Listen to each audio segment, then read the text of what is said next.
Lembrando, rapaziada, que suplementos de qualidade você encontra lá na Growth Suplementos. Não somente isso, também tem roupas, acessórios para treinos, enfim, tudo do mais alto nível você encontra lá. Não esquece de usar o cupom Carlos que ajuda muito.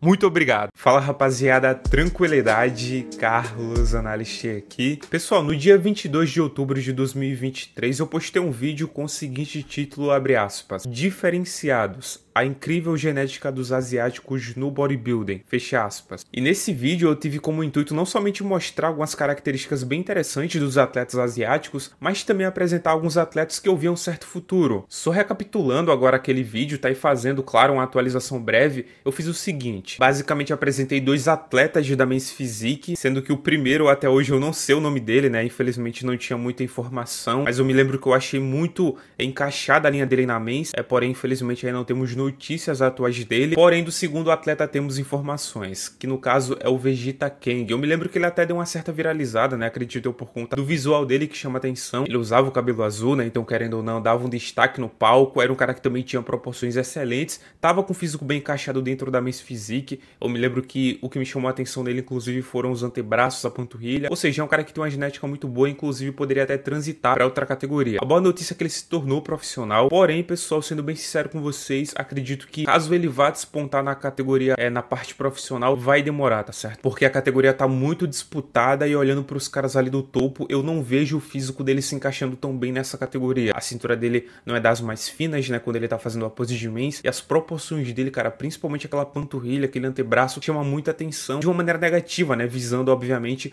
o que a categoria vem pedindo ultimamente. Naquele vídeo também eu falei de dois atletas mais pesados, da categoria 212. Um deles, o Ping Yunlong, que tinha viralizado por conta das pernas brutais que ele tinha. Eu acredito que você deve ter visto alguma atualização dele quando ele surgiu aí na mídia, mano. Tava em todo lugar praticamente. Enfim, a atualização que temos desse cara é em relação à transição de categoria. Ele anunciou que vai pra Open e tá em preparação atualmente. Então fiquem de olho que esse cara tem muito potencial. Talvez ele possa fazer um estrago aí na categoria. E o outro, pessoal, até curioso isso aqui, tá? Eu levei um susto, cara, quando eu fui olhar no Instagram dele. Porque mesmo que eu não tenha tanto apreço pela categoria 212, esse cara eu tava curioso pra ver no palco do Mr. Olympia. Ele tem uma linha fenomenal, uma das minhas preferidas atualmente. E assim que eu vi, cara, as recentes atualizações dele, eu pensei o seguinte, mano, eu não acredito que esse cara fez isso. Eu não consigo entender o porquê esse cara fez isso. Como vocês podem ver aí, né, o cara simplesmente fechou as costas todas de tatuagem. É escolha pessoal, obviamente, tá? Eu não tenho nada a ver com isso, mas é fato que as tatuagens podem, e inclusive já vimos isso um pouco acontecendo com o Matheus Menegatti,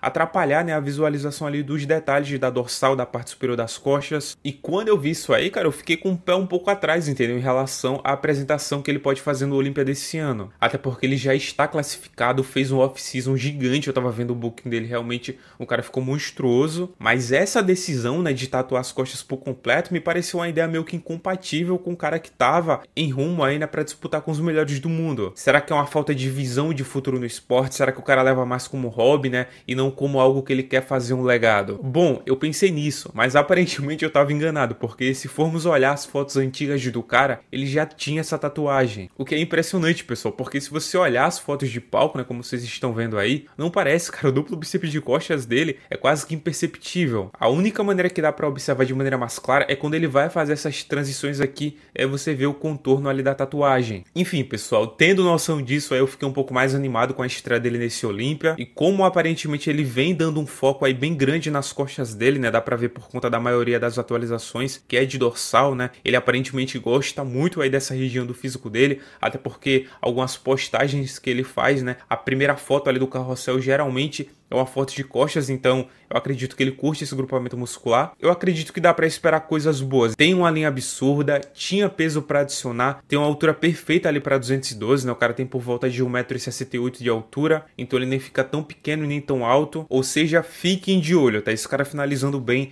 tem potencial pra fazer um estrago grande na line-up do Olímpia. E agora, né, claro, pessoal, indo pra minha categoria preferida, a Classic Physique. O atleta que eu mais falei no vídeo foi o Ying Qilei. Eu acredito que assim que se pronuncia. E mano, o cara é tão ausente das redes sociais que eu juro pra vocês, tu acreditava que o cara tinha aposentado, que tinha desistido do bodybuilding. A última postagem dele foi em outubro de 2023, velho. Porém, o cara ainda tá ativo no circuito, tanto é que recentemente, há aproximadamente 10 semanas atrás, ele conquistou a vaga dele pro Mr. Olympia, apresentando esse shape aqui. Ele tá mais volumoso, a qualidade do físico, convenhamos, né, ela não teve um salto tão grande em termos de detalhamento se compararmos com a versão anterior, mas ainda assim ele conseguiu amplificar esse volume mantendo as características que ele tem. Obviamente, né, não dá para se perder isso, mas é muito bom ver como todas as características estão mais fortes e estão chamando mais atenção atualmente. Então a cintura é bem fina, as pernas ali bem arredondadas, né, cara, e a espessura é do vasto lateral e do vasto medial é bizarra, tá?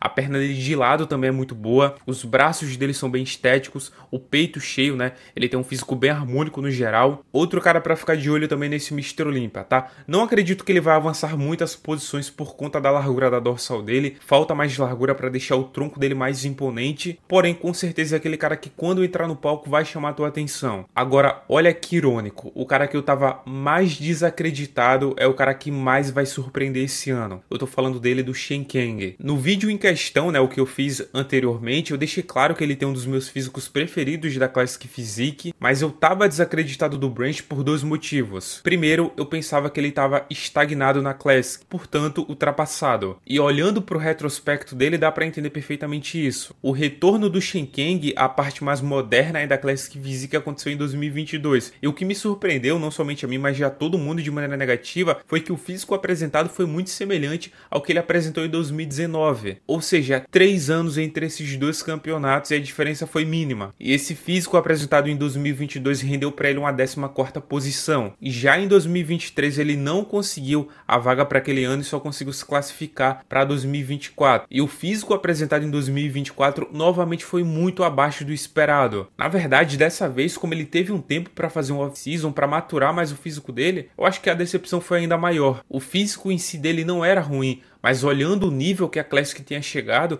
não tinha como ele avançar muito. Tanto é que ele ficou nas últimas posições, o cara nem entre os 15 ficou. E se lá em 2023 eu já estava acreditando que o Shen Kang era coisa do passado, imagina depois de 2024. Pra mim ali estava claro, né? Ele tinha alcançado o teto dele. Então mesmo que ele continuasse tendo um dos meus físicos preferidos, boas colocações no Olympia e títulos importantes ali ficaria só no desejo mesmo, entendeu? Era aquele físico que eu ia admirar, né? Mas como atleta ele não teria muita relevância na Classic. Pelo menos era o que eu imaginava. Até que essa atualização aqui mudou tudo, cara. É o seguinte, ele vinha atualizando o físico dele e tal, não tava tão empolgado assim, porque mesmo que ele estivesse apresentando melhorias, principalmente na dorsal, era algo meio que esperado do Shen, entendeu? Porque você olhava no Instagram, ele tava muito bem condicionado, físico bem bonito, bem estético, mas no dia do show, ele nunca finalizava tão bem, né? Então, não tinha tanta diferença das atualizações pro dia do palco, e geralmente o que você quer ver é que o atleta no palco, ele tem um físico obviamente melhor, né? Mais condicionado, mais cheio, com aspecto mais empedrado. Com o Shen Kang isso não acontecia, ele sempre estava muito aguado. Mas essa atualização aqui foi uma surpresa para mim, não por conta do físico que ele estava nessa atualização, mas por conta da primeira marcação. Olha quem tava lá, Chris Aceto. Então aos comandos do Chris Aceto, ele foi pro Toronto Pro, já mostrou uma melhoria significativa no condicionamento dele, e eu ouso dizer que caso ele não estivesse trabalhando com o Chris Aceto, ele teria perdido esse show, tá? Até porque o Jaws,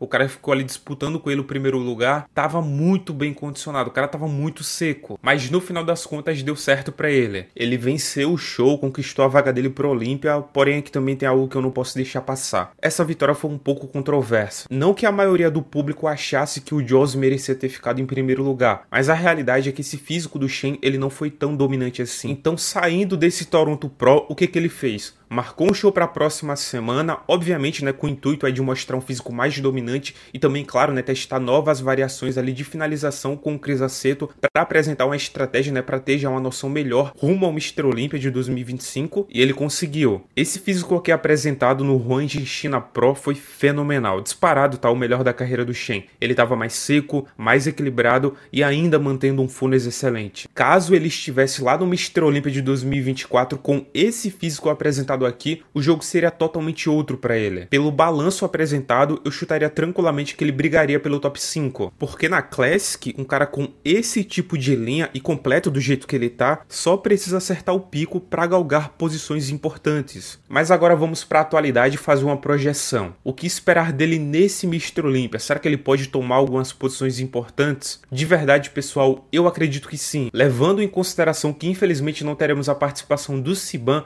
e do Brian Wansley, já se abre duas vagas muito importantes ali no top 10. E para que alguma dessas duas vagas sejam preenchidas, obviamente o atleta precisa mostrar uma linha diferenciada, um condicionamento compatível com o nível atual da Classic, e eu acredito que o Shen vai trazer isso. Afinal, né, pessoal, ele acabou de mostrar que é possível. Eu acredito que você concorda comigo que olhando o físico dele, dá para imaginar de fato esse cara como top 5 do Mr. Olympia atual. É claro, tá, pessoal, que há uma possibilidade da luz do evento ter ajudado muito o físico dele, né, e também no Olympia ele pode perder muito do destaque dele por conta de uma possível aí, falta de um pouco mais de volume. Porém, se eu fosse cravar o que de fato pode prejudicar ele, eu diria que seria o peitoral de lado. Essa pose, além, né, de proporcionalmente falando ele não ficar tão bem assim, ele sempre tem uma dificuldade clara em executá-la, né, encaixar a parte inferior com a parte superior. Além de que, obviamente, né, a falta de largura no frame dele fica um pouco mais exposta nessa pose. Porém, pessoal, eu acredito que essa pose o impediria de entrar no top 3, mas no top 5 eu acredito que dá sim. Pô, Carlos, aí é loucura, irmão. O Shen é um cara ali de top 10 e olhe lá. Bom, eu particularmente não acredito que você tá errado em pensar desse jeito, tá certo? Porque a sensação que eu tenho, e muito provavelmente você deve ver do mesmo jeito, é de que esse ano no Mr. Olympia, o top 5 vai ser muito definido pelo aspecto visual. Como vamos ter muitos caras estéticos,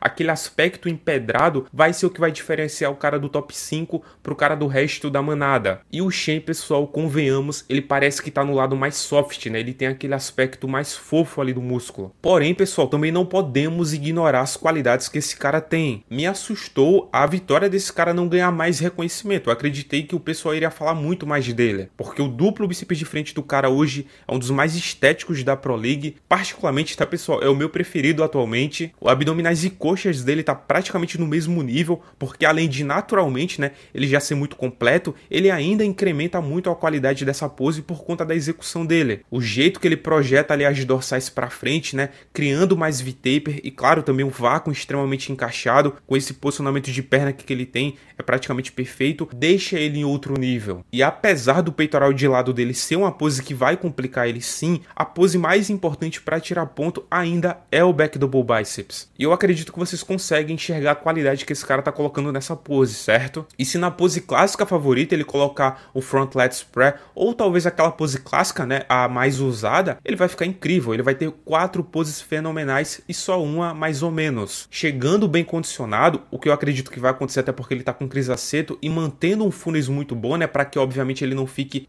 faltando volume ao lado dos caras, ele tem potencial para fazer um estrago já nesse Mr. Olympia. Pro futuro, a projeção é ainda melhor, porque pelo que eu fiquei sabendo, esse cara tem aproximadamente 4 quilos ainda para adicionar na categoria. E o começo dessa parceria com crisaceto, caso permita com que ele adicione todo esse peso aí com qualidade, pode ser o início de um futuro candidato à disputa do título da Classic Physique, sem dúvidas. Mas e aí, pessoal, o que vocês acharam do físico do Shen Kang? Será que somente eu que tô vendo que ele deveria estar tendo mais reconhecimento atualmente porque realmente o cara mostrou um físico diferenciado? Ou não, você achou mais ou menos? Tá naquele lado mais desconfiado? Acredita que agora ele trabalhando com crisaceto, nesse Mr. Olympia ele pode chocar muitas pessoas? Eu realmente tô acreditando muito nisso, tá? Fiquei bem ausente, né, pessoal? Mais de 20 dias eu acredito sem postar, cara. Tô bem triste comigo, entendeu? Em relação a isso. Mas, cara, não tem como explicar agora, tá? Futuramente eu explico aí pra vocês. Lembrem, sim, tá? Eu falei uma vez que eu ia mostrar o rosto aqui pra vocês, né? Muita gente falou que eu não iria fazer isso, até porque eu tinha ficado 6 meses, né?